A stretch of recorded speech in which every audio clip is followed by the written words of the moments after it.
Instead of eating soup, instead they just ate each other.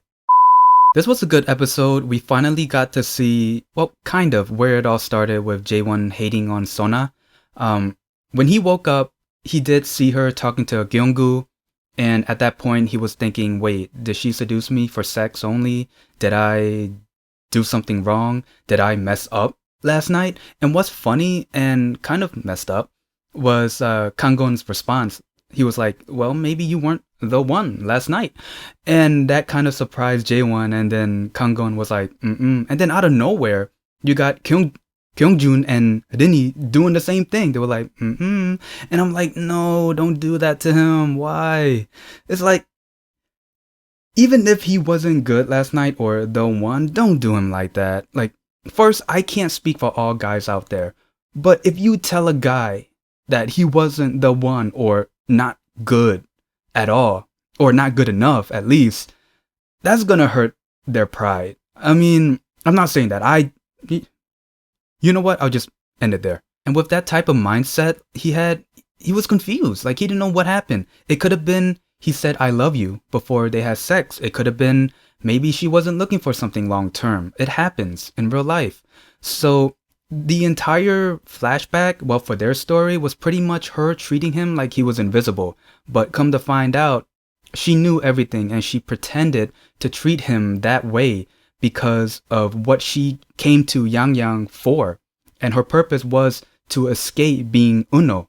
And that's why she took on the persona as Sona, the free-spirited, living every day like it's a party, following her heart.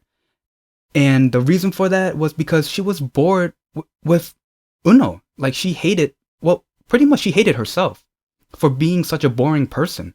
What's crazy is that she knew everything that Jaewon did, like pretend to play the guitar, trying to hold her hand, watching her talk to Gyeonggu, watching her play volleyball. Like, she knew all that. Right after Jaewon found out that Sona told Gyeonggu that she was going to see the Nolan movies with him, he was like, oh, I messed up, laugh it off. And then he left her note saying, hey, let's meet up by 6. If you don't come, I'm going to treat it as I don't like you. And he even waited for her. The first scene that we saw him waiting, he waited, I think it was 6:28. So he waited 28 minutes. But by the time he left, he was waiting for 48 minutes total. And then he was like, okay, I'm not going to wait an hour for her. I'm going to leave. And he did. And it was the same time where she left the restaurant. She was like, hey, boss, I'm going to leave to meet Jaewon. If you want to fire me, go. And she ran off. And I thought that was it. And it was over. And then that leads to present time where Jaewon hates Uno. But then they actually met up and they hugged each other. And then I'm like, wait. That is such a happy ending. So maybe he found out that she was lying to him. That her real name is not Sona, it's Uno.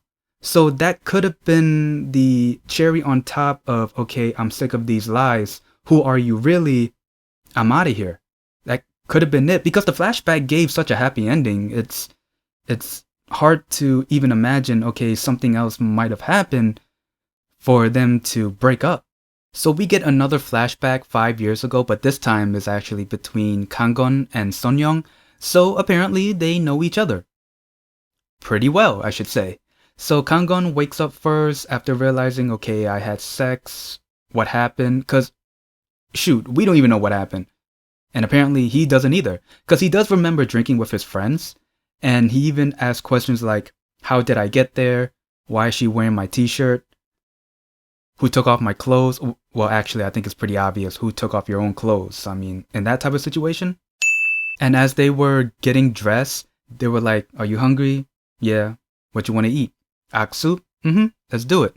And then they were playing a little bit of handsy. One thing led to another. So pretty much to sum up their flashback, instead of eating Aksu, instead they just ate each other.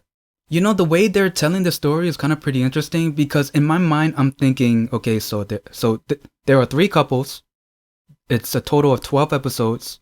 So it makes sense that each couple gets 4 episodes each.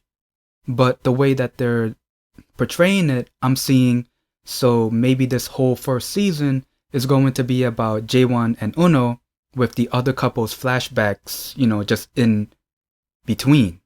It makes sense. But since we're on episode 3, I'm guessing the 4th episode will be Uno and J1's last episode. And then episode 5, we're going to talk about the other couples. I don't know, I'm just saying. But anyway, this was a pretty good episode. I'm still enjoying this drama.